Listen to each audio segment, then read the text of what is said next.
Pendant un quart de siècle, des jeunes filles très jeunes, certaines n'avaient même pas 11 ans, ont été séquestrées, violées, tabassées, droguées. Eh bien, c'est l'échec de la société multiculturelle, mais surtout, c'est le mensonge. 25 années où on a mis ça sous couvercle, silence. Toutes les personnes qui parlaient étaient menacées, soit de MORT, soit d'exclusion de la vie sociale. Enfin, en tout cas, on leur mettait une pression parce que l'idéologie là-bas est la même qu'en France pour les personnes sous OQTF qui commettent des vies, à savoir, il faut vendre une société multiculturelle qui cohabite et qui marche bien. Et ça ferait trop plaisir à la droite, vous comprenez, et à l'extrême. Donc, il ne faut pas dénoncer cela. Il faut faire croire aux gens. Et au nom de cela, on a laissé les pires crimes être commis sur le sol londonien pendant 25 ans pour des jeunes filles qui sont des jeunes enfants. Le nombre de victimes, Mathieu l'a rappelé, n'est pas encore établi, mais on en est au minimum et des dizaines de milliers. Certains parlent même de centaines de milliers. Et surtout, il se peut même qu'il y en ait encore aujourd'hui. C'est pas une affaire forcément terminée parce que ça concerne plusieurs villes de Grande-Bretagne et on en découvre des nouvelles à chaque fois. La très grande majorité des bourreaux sont pakistanais. La très grande majorité des victimes sont des jeunes femmes blanches de la classe ouvrière.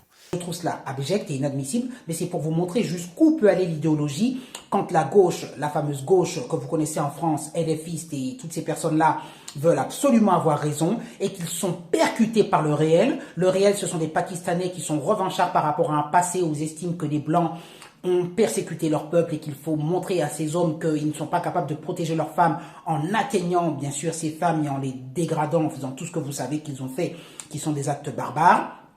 Eh bien, nous, en France, comme dans ces pays à Londres où, vous le savez, il y a une grosse immigration et c'est une société extrêmement multiculturalisée, eh bien, vous le savez, il faut absolument, coûte que coûte, nier le réel. Comme vous le savez, avec les LFistes, Mélenchon, on nie le réel. Cet enfer a été volontairement caché, a été étouffé, et on a même menacé ceux qui voulaient en savoir plus. Et Mathieu l'a rappelé, on a mis en prison des lanceurs d'alerte qui voulaient exposer au monde ce qu'il s'est passé.